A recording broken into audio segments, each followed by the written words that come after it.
Welcome to the Ken Willis Podcast. Today I'm going to be talking briefly about some techniques you could use to teach your child history, whether you be a homeschool teacher or even a public school teacher, private school teacher, any kind of history teacher, and you want to try to use more intense methods on how to try to teach history rather than just reading the book to the kid or quizzing the kid over the book and simply giving like a summary of what's going on. So if you want to do more than that, and this works for anyone, and you don't have to be a genius to do any of these, let me go through a few of these real quickly. I'm going to try to keep this short.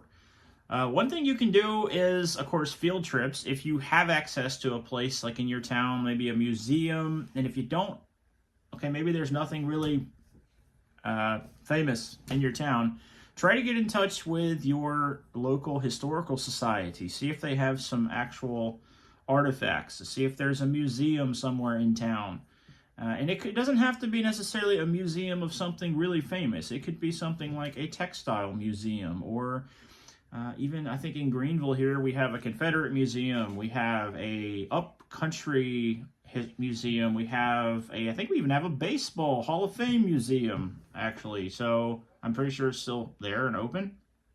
So, and we have several battlefields that are within, probably, I think they're all within an hour of here. We have Kings Mountain. We have the Battle of Blackstock. We have,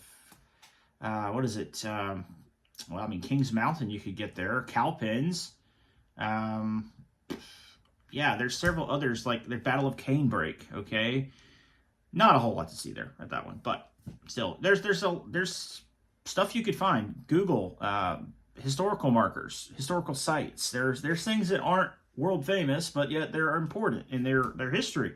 And you can take the kids there, or you can have maybe several of if you're a homeschooler, or you do a co-op, get the co-op or several parents together, go visit that and get your kids out and actually see that. And that's really, it can make a lifelong impression on them. Not only for history, but just in many ways, it can just really impress upon them for the rest of their life. I remember every historical field trip I've ever been on, and absolutely, I was in a class, we went to Walnut Grove Plantation in Spartanburg. That's not that far away. I remember going to Kings Mountain, actually camping there. That was an impression. I slept on the USS Yorktown, CV-10, in Charleston Harbor. Boy, that was fun. And went to Patriots Point. So yeah, totally, forever interested in World War II and naval warfare and naval history, and just, forever in the Revolutionary War. Same thing with Kings Mountain. I never ceased to be a huge fan of Revolutionary War and even that time period of history. All right, another thing you could do is use external classroom methods. This is stuff you would assign that is not curriculum related. So like assign your students to go and watch a documentary. There's tons of them for free on Amazon Prime. Even if you don't have a Prime account, there's tons of documentaries you can watch. I'm sure Hulu as well, but I know Netflix. If you don't have Netflix, you want to do free, because I'm cheap, I do the same thing. I would use like free Amazon Prime, or free Amazon, Video. You could use Tubi, and even, what's the other one? Freevee and Pluto. They all have just, you can't watch them all. There's so many on there. And you could have them watch that and get them to do an analysis of it. Give them like maybe a worksheet of tell me what it's about. What did you learn? What do you think about the people making the documentary? Do you think they were fair? Do you think they were accurate? Things like that. That would be fun to do. Maybe pick a documentary that is very biased towards one thing and try to get your student or students to pick up on bias, because that's a huge problem even with documentaries. Everyone's making it from some kind of perspective. All right, analyze primary resources or sources. This is a really, a lot of teachers get scared of this. They think, oh, this sounds boring. Get them to actually look at maybe like a Civil War soldier's letter, or an actual service record, maybe a document from history of some, and you can get plenty of access online to this. You don't have to even go anywhere to do that. You can download whatever you want, really. Get them to read that. Get them to do an analysis of it. Get them to talk about it. Get them to write a summary of what's in it. And get them to try to try to ask them, like, is there anything interesting that you notice about this? Is there anything maybe suspicious about it, even, and do that. That's really the heart of history, is going to primary resources. You could you could analyze images, show them photographs from history, or something like that, and get them to analyze that photograph and say, what is going on here? Like, get them to try to pick up on things in there and teach them to just not be, instant glance, move on. Teach them to really study a picture and see, like, oh, this is an interesting thing. This person here is holding a whatever, or this person is, looking over here off camera. Or, get them to kind of examine things like that. You could also, another thing it's really important to do, and it's really interesting, is to teach historical empathy. A lot of times, especially in the woke society we live in, there's really awkward things that come up in history, and we would just rather not talk about them or pretend it didn't happen. Sometimes you need to, and I'm going to use slavery as an example, or even the Germans in World War II that are living in Germany. Like, try to get your kids to understand, like, okay, we want to jump all over everyone for not being anti-slavery or not speaking up about it. Well, let's talk about it. Like, what would it have been like if we had lived in a society where that's all we knew, that's all our grandparents and great-grandparents had ever known? How would we think about it? And try to just really get them to understand how people think. Try to get them to, like, what would it be like if you were a slave? What were some things that you would think about? Like, what would be your perception of the Western world? What would be your perception of politics, of religion? Instead of running from it in a very, obviously, a respectful but controlled way, get them to try to empathize with these people on every side of it, and just let them, like, and it will, not only will it make them a better student, but it will really guard them from this woke critical race theory garbage where we just have to whitewash history and sanitize history and reroute every social issue because it might hurt someone's feelings. Well, anyway, I won't preach on that right now. So, tempting though. Focus on film. Use film scenes of different periods. And you don't have to necessarily endorse the movie. You don't even have to endorse what's going on in the scene or how they portray it. You could say, look, they said that, this is what's going on here, but we actually know this is not true. And get them to understand that just because they see it on a camera or a television screen, that it's not necessarily true.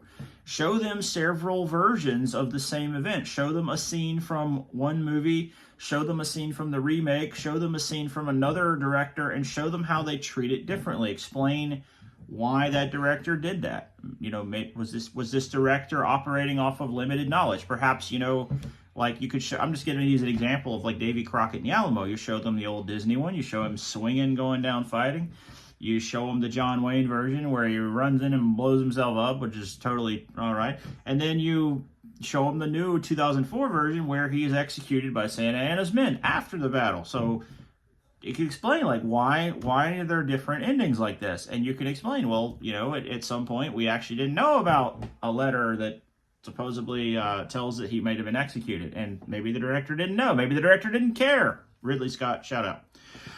So, yeah.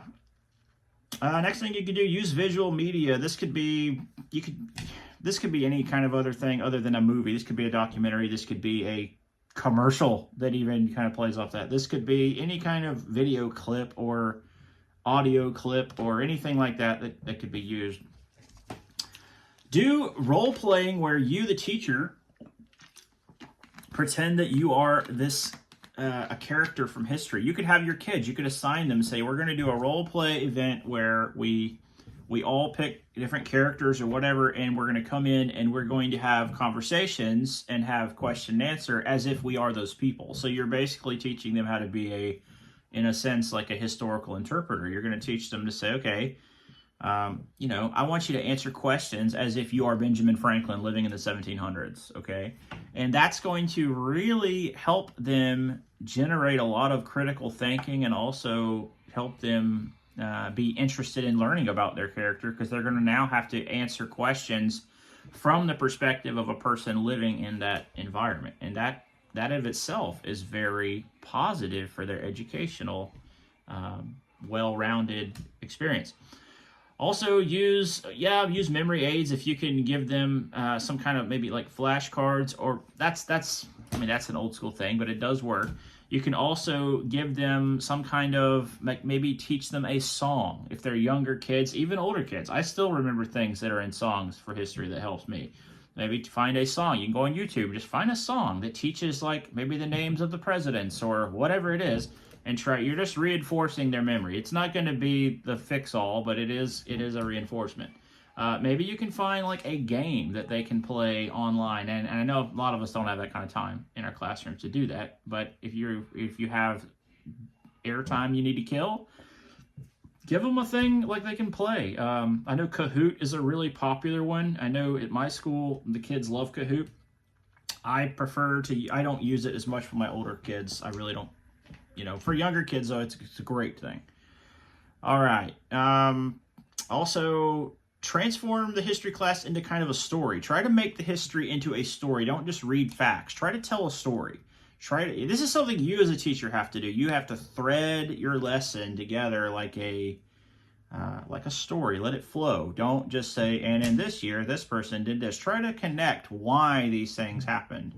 And try to make it, I know if you're busy and you're a parent and you're doing homeschooling, I know you're probably going like, what in the world? But if you're a teacher and you're really wanting to really hone your craft with this, try to make it interesting. Try to make it like you're telling a story.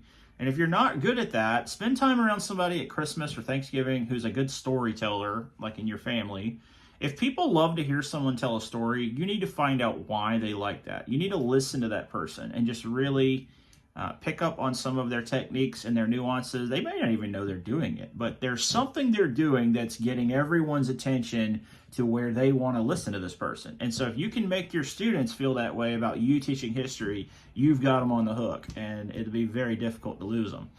All right, another thing you can do, treat history as a live news segment. You could even do a segment where you could do this yourself. I think I've done this with my, I think I did this with some English students the last time I did this, but you can have them do like a news report, and they have to do it on a certain historical event or person or topic, and they have to do like a live broadcast of it, and that would be fun. And that is going to force them again to put their mind in that time period, and it'd also be a lot of fun for them. That'll make it fun. If history's never fun, your kids aren't going to want to learn it. That's just the bottom line. And yes, not all history is fun. There's some history that's super boring. Industrial Revolution, I think, is the most boring section I ever have to teach. It just seems that way. Maybe not to you, but it seems like that's always the chapter that my kids just, like this is just like watching paint dry. So you have to make it interesting. You have to make it fun. And you have to work a little harder to do that. Yeah, I know. But we want them to like learning. If they don't like learning, they're not going to want to learn. I mean, our brains don't do things we don't like unless we're forced to do it. But hopefully you can find ways to do that. Lastly, and very importantly, and this one is the one that I have had the most, I think I've had the most rewarding feeling watching this happen, is the use of Socratic dialogue, or getting your kids to, when you're having, maybe you're dealing with a very awkward, uncomfortable topic like slavery, or maybe you're dealing with the Holocaust. You're dealing with something that you would really, it's awkward. It brings up awkward questions. And of course you have to be careful, but I think in a controlled environment, you can have a group discussion on this thing. Remember, I think one of the greatest things I've ever learned, and it was actually from Robin Williams, it was that kids are little people.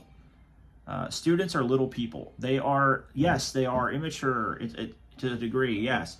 They are forming their opinions. They're forming their worldview. They're forming how they think, and yet they are little people, and they do process things. They do have their perceptions. They do have their concerns. They have things that worry them, that bother them, that they are interested in. They have curiosity. So if you can respect that and use that to let them kind of work out in a group setting, and of course you're guiding it to keep it from going silly or inappropriate, and you can respectfully deal with any topic really and allow them to discuss it amongst themselves, and you will find that a democratic process begins, and they will actually start to arrive at some pretty interesting and good answers on these things. So kids have the ability to, when they get together in a setting like that, they can actually start coming up with some pretty profound stuff. So, and also getting them in a habit of using that critical thinking and that analytical side of their brain, that is very beneficial just in any aspect of life, but especially in a history class or any kind of humanities-based class. You want your students to be kids that think critically, that ask questions, that, you want your kids to ask questions. When kids ask questions to me, in my setting, I have limited time. So it is a little frustrating in that sense, but I'm thrilled that they're asking questions. I would much rather take the class and answer a question than just talk and have them all just glaze over and get nothing. Okay, so use that. These are some great things you can have. Hope this helps you if you're into history even. If you're just into history, these could help you. If you're a history student, these could help you. You could recommend these or use these things yourself. If you're teaching history, if you're homeschooling, just try them out. Let me know if they work. And if you like this, please subscribe, like the button, share it around. Maybe it'll help someone else. Have a wonderful day. And this is Ken with the Ken Willis Podcast.